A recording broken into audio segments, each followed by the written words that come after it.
Yeah, Ezra. So today I'm actually standing probably about 5 kilometers from Gaza. I'm not sure if you can hear those explosions behind us. What you're seeing there, that big cloud of smoke, is from the aftermath of an Israeli airstrike. We've been hearing and seeing rockets still being fired into Israel. A lot of them still, even though Israel's been targeting just like that there the Gaza Strip now for what is it, 5 days straight. So the heavy bombardment, it's slowed down a lot of the rockets, so it's not as often, but there's still a fair bit coming through. The Iron Dome catching most of them, but not all of them. Today we got up and, as you can see, I'm finally wearing protective gear, body armor, thanks to the viewers at thetruthaboutthewar.com. Thanks to everyone that's donated to help us cover the cost of these and cover the cost of the trip in general, because we had to drive. It's been a struggle to get the body armor. My comments on all my videos were people could see the intensity and the danger we were in, being here on the front line. The first day, rockets and then a drone attack, and the constant barrage of fire in our direction. But we had to be there because that's what we're here to do. And people were commenting, get your body armor.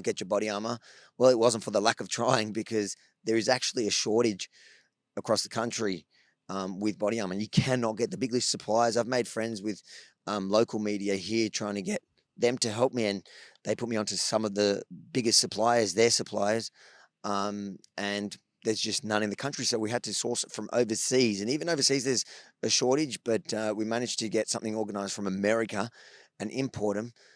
Cost me and Benji, I think, about $2,000 Australian each to get the vest and helmet, and then on top of that, a few $100s more to get it bought here. So, but you know what? The price of safety, I guess, and the sense of security for my wife back home in Australia, you can't put a price on that. So I thank everyone that's helping us cover the cost here, because it's not cheap to do this kind of work, but I'm glad we are doing it. So we had to actually go to Jerusalem Drive in our Tesla. So at the moment there's free superchargers due to Elon Musk. He might be converting me to Tesla. It's not bad, although sometimes it is a bit stressful to find the charging stations. But we drove down to Jerusalem. Jerusalem is dead. It's quiet. I've never seen Israel like this. There's people are just not on the streets. Restaurants are not open. And if they are open, there's rules. There's actually laws, a bit like COVID. You're not allowed to have a certain amount of people gather in one place. So, we found this burger place that we've been eating at because it's kind of the closest thing around in the south. Everything around here, close to the border, every restaurant, there's only supermarkets open, but restaurants and that, there's, shawarma bars and falafel bars, they're just not open. So you have to drive to the closest, biggest city, something like Kiryat Gat, where they actually have a Tesla charging station, and food like a burger place that we've been going to, the one that we've actually done a story on, because on the first day when we were here, we saw some of the amazing work that they were doing. They're serving, and we've been there every day, and we've seen every single day soldiers come in, and that they refuse to take their money. But even that place, when we tried to sit down and eat and try work from there, they said, sorry, it's just the law at the moment is you can't have people here. And I guess they also don't want it on their conscience. If a rocket does hit their restaurant and something happens, it's kind of on them. So it's understandable. People right now are united across the country. It's crazy, but I did bump in also to. It's only crazy because, Ezra, we were here not that long ago, and even when we were here, there was a division between the left and the right about the proposed judicial reform. None of that. Nobody cares about that. People realize that don't sweat the small stuff, because the whole country is united over this war, and what they're united on is the fact that they need to go in. There is literally no calls from anyone here, the left or the right, not to go in.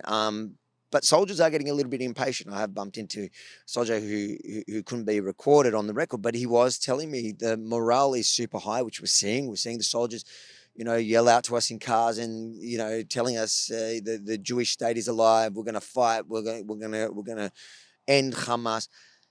But he says to me that the morale's high at the the morale is high at the moment, but it is dropping only because they're sick of waiting. They're desperate to get in there. From my understanding, at the moment, they are just bombing, doing targeted bombs, trying to take out some of the commanders. They're having some really great success. They've taken out a number of commanders that were responsible for the attacks last Saturday, in which now the toll has gone up to, I believe, about almost 1,500, I think it was, and the amount of kidnap has risen, and the amount of kidnapped, mostly civilians, men, women, and children that are right now in Gaza has risen to 199. It is an incredible amount. And everybody we talk to, this is different. This is not like any war I've seen here before. And I've seen a few. I've, in fact, served here during the Second Lebanon War. And I was stationed when I was in the army not far from here. And, this is different. This is really different. People want to end it once and for all. And people are destroyed over what has happened, and the fact that there are 199, almost 200 that we know of confirmed now. That number may rise still, but 200 almost confirmed in there, men, women, and children. And you can only imagine what they're going through. Especially people talk about how they're treating some of the women. We did see when they were taking them in and parading them, there was clear signs of sexual assault. Ezra, we're here on the ground, and we want to thank everyone, all the viewers, for supporting us. It was a hard few days to begin with. We're starting to catch our rhythm. We're going to head to, there's things sparking up in the West Bank now, the North. So we're just watching closely as to what's actually happening. They've turned a lot of the surrounding area of the Gaza Strip now into military zones, stopping access. So we had some pretty good access for a couple of days.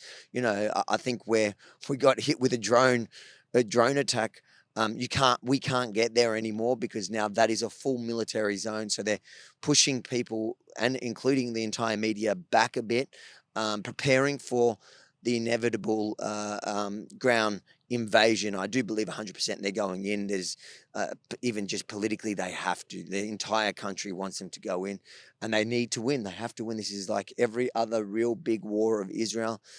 Israel has to win this for their survival. Till tomorrow, Ezra.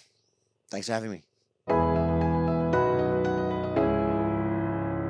By the way, we're sending a reporter to Israel, Avi Yemini. In fact, as I speak, he's boarding the plane in Melbourne, Australia, to fly with our cameraman, Benji, to Tel Aviv. He's there to tell the truth about the war. If you want to help us crowdfund his economy class airfare from Australia to Israel for him and for Benji and for their hotel costs and other costs, we're trying to find them a bulletproof vest, for example. Please go to thetruthaboutthewar.com. That's the special website we've set up, thetruthaboutthewar.com. From downtown Toronto, uptown Toronto actually, in front of a line of police, this is Ezra Levant for Rebel News.